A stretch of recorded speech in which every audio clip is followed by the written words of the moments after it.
What's up guys, Everything Apple Pro here, and I wanted to take a moment to talk to you about the two biggest smartphones on the market right now. These are direct competitors, and as different as they may be, they still share a lot of similarities. Now, one of them, the iPhone 8, is yet a week away, but still there's a lot here that we can compare. So starting off with the build and displays. The Samsung Galaxy Note 8 has the Infinity display now, massive 6.3-inch display, and a virtual aspect to it. So the bezels obviously on the iPhone are a little bit sleeker. It utilizes the full frontal display just a little bit better. The Galaxy Note 8 still is very, very impressive. It's a massive display, completely dominates the front of the screen, but the iPhone definitely takes it a step further, even going as far as to cut around the sensor notches just to get that little bit more screen estate. Now, these phones handle the fingerprint and home button situations completely differently. While the Samsung Galaxy Note 8 gains the 3D touch-like effect, the Touch ID sensor or fingerprint sensor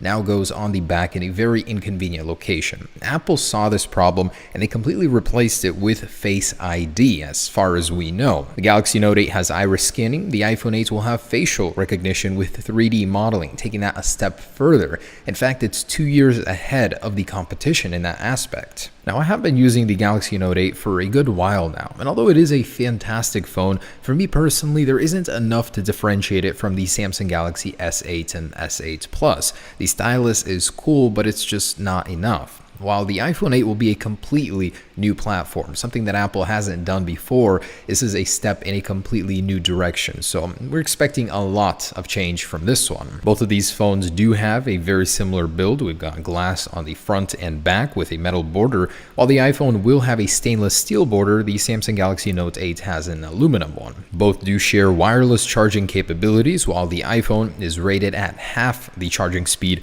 of the Samsung Galaxy Note 8. Overall, though, it's going to be a very great look. It's very likely that Apple will have black bezels on the screen in the front, as the white just seems to stand out too much, but that has not been entirely confirmed. Either way, both look fantastic. Now, using these devices with one hand, I can give you an accurate representation of it. With the iPhone 8, Apple has put ergonomics first. It's definitely a device that's very comfortable to use with one hand, as it's not as wide as the iPhone Plus series, but just as wide as the regular 4.7-inch. Now, the Galaxy Note 8, though, oh boy, man, this thing gets wide. Despite the fact that it has slimmed down from earlier Note models, this thing is still massive, 6.3-inch display, so you'll definitely need another hand, especially if you plan on using that stylus. Regardless, this isn't a phone for everybody. This isn't a phone for comfort. This is for those select few that need a display this large and are willing to make compromises to make that happen. If these sources are to be believed, the iPhone 8 does have screen technology like no other,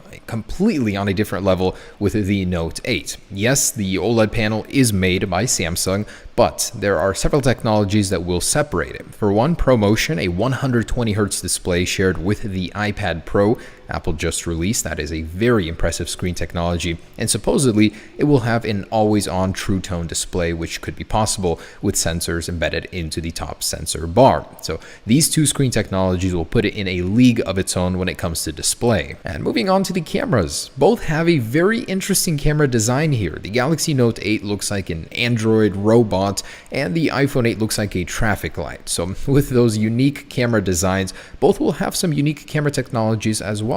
The iPhone 8 will have 3D sensing capabilities, be able to model on the go, specifically built for AR and VR capabilities. The flash now is embedded in the camera glass with the iPhone 8, and very similar to the Note 8 here as well. The iPhone 8 is expected to remain at 12 megapixels. The iPhone 8 will be able to do some serious recording with the new capabilities. 4K at 60 frames per second, and 1080 will get a new 240 frames per second slow motion mode. That is crazy. And some of the other stuff, the iPhone 8 is getting improved water resistance, which will now match the Note 8 at IP68 rating. It's getting a new copper gold color, blush gold. The Note 8 does also have a very nice color. My favorite personally is the orchid gray, and there is that jet black color as well on both. Now, the Note 8 does have expandable storage where the iPhone 8 doesn't, but the iPhone 8 will come with 512GB option. That is just ridiculous. Don't even know why you would need that much, but it'll be good to have. Now, the one level the Note 8 will not be able to compete with on the iPhone is the processor speed. In my speed test, the iPhone 7 Plus currently keeps up pace with the Note 8. The iPhone 8, it's transitioning to 10nm processor structure, is going to completely crush it in my opinion. We'll definitely have to see, but man, what a tough battle between these phones. They're very similar in a way, very different in another. I just can't wait to get my hands on both of them and see how they compare. Either way, props to both companies. The Samsung Galaxy Note 8 is a fantastic looking device, the iPhone 8 as well. Hope you guys enjoyed the video. Stay tuned for the official comparison. Peace.